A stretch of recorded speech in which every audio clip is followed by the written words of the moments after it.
before I let you go, I want you to put your paparazzi hat on and tell me what you think won.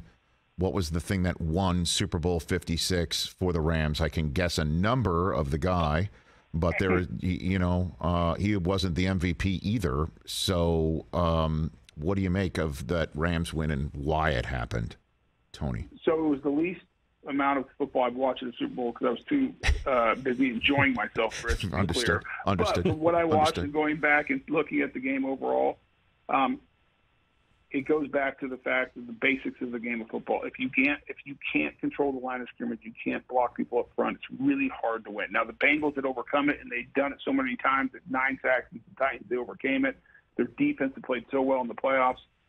But at some point in big moments, it's going to come back to haunt you, and it did.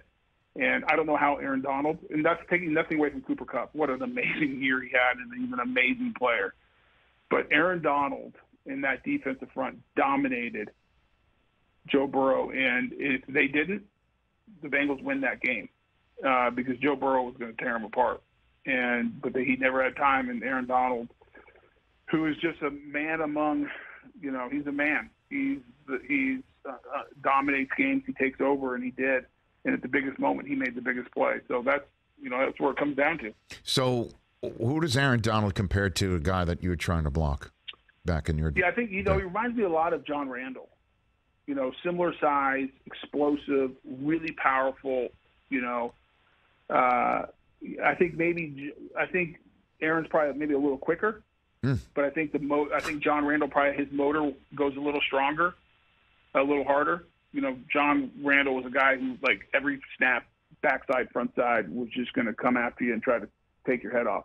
And I'm not saying Aaron Donald loafs or anything. Aaron Donald's, so quick at the point of attack. But that's probably, body type and how he played.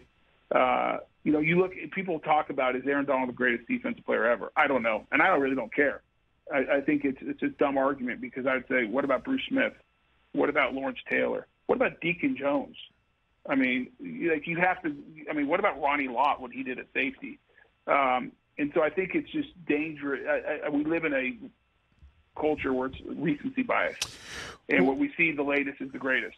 And that's, Aaron Donald's in the conversation, and that's all that should matter because all the guys, when you get to that level, it's like I was joking with Bruce Smith when he came up on stage after he introduced me at Honors, gave me a big hug and congratulated me, and he had his red jacket on, yes, 100-year team, and I said, Bruce, thanks. I'm so excited to be a Hall of Famer, but that jacket means you're in the Hall of Fame of Hall of Famers, and ultimately that's the type of player Aaron Donald is.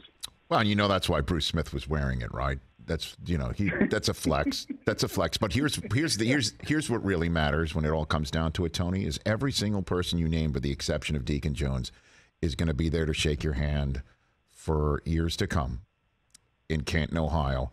And that crazy ass Randall with his war paint and everything that trying to get in your head all those days and years, you're his peer and the greatest club, period, for football in Canton, Ohio. And that's it. And you will be the one shaking Aaron Donald's hand when you welcome him in.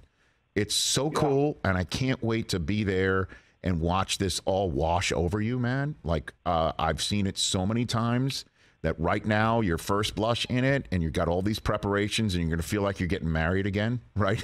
Because of invitations and all of that, and you're it's going to feel like your second wedding, right?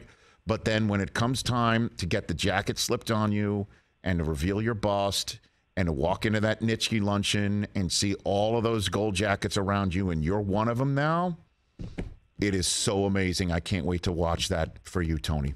Can't wait.